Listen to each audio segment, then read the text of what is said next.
আসসালামু আলাইকুম প্রিয় ভাই ও বোনেরা।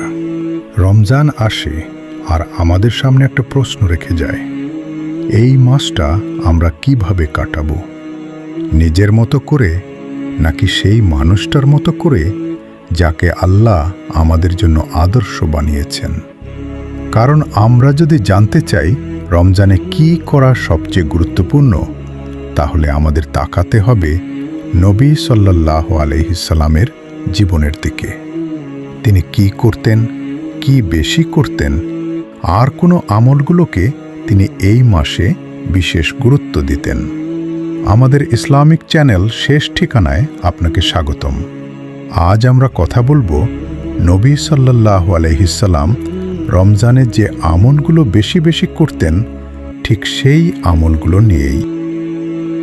আমল 1, নিয়ত ঠিক করা। রমজান শুরু হতো নবী সাল্লাল্লাহু আলাইহি সাল্লামের অন্তর দিয়ে।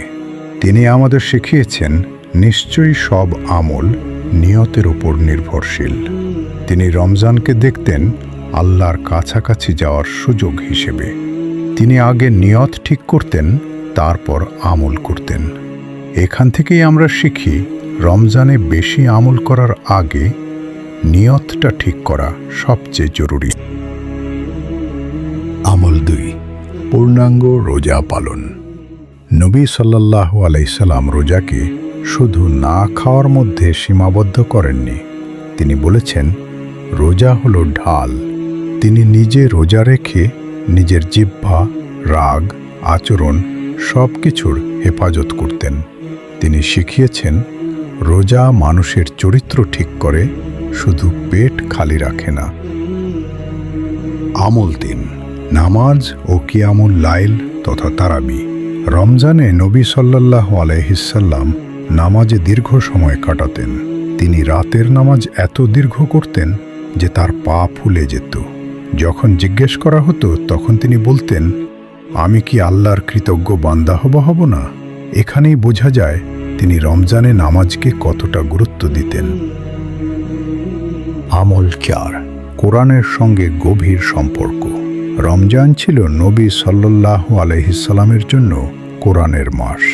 হযরত জিবরাইল আলাইহিস সালাম প্রতি রমজানে এসে তার সঙ্গে কোরআন দাওর করতেন। তিনি বেশি বেশি কোরআন পড়তেন, শুনতেন, বুঝতেন। এখান থেকেই আমরা বুঝি রমজান আর কোরআন একে অপরের সঙ্গে জড়ানো। আমল 5, দোয়া ও কান্না। নবী সাল্লাল্লাহু আলাইহি সাল্লাম রমজানে দোয়ায় বেশি সময় দিতেন। তিনি জানতেন রোজাদারের দোয়া কবুল হয়। ক্ষুধা, দুর্বলতা, নিঃসঙ্গতায় তিনি আল্লাহর সামনে নিজেকে সম্পূর্ণভাবে সঁপে দিতেন। তার দোয়া ছিল অন্তর থেকে আসা। আমল 6, ইস্তিগফার ও তওবা। নবী সাল্লাল্লাহু আলাইহি সাল্লাম নিজে গুনাহমুক্ত হয়েও দিনে 70-এর বেশি বার ইস্তিগফার করতেন।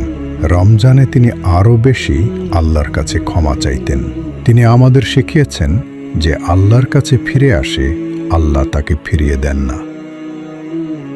আমল 7, দান ও সাদকা।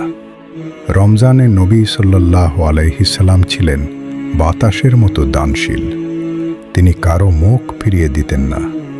তিনি শিখিয়েছেন রমজান হলো দেওয়ার মাস, জমিয়ে রাখার মাস নয়।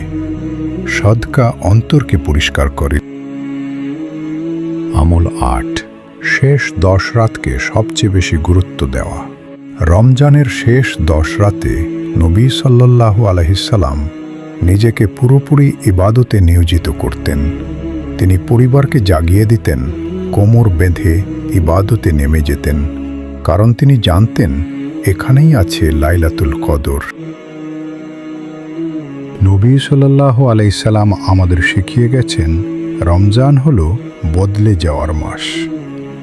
যদি আমরা জানতে চাই কিভাবে রমজান কাটাতে হবে, তাহলে উত্তর একটাই, নবী সাল্লাল্লাহু আলাইহি সাল্লাম যেমন কাটিয়েছেন তেমন করে।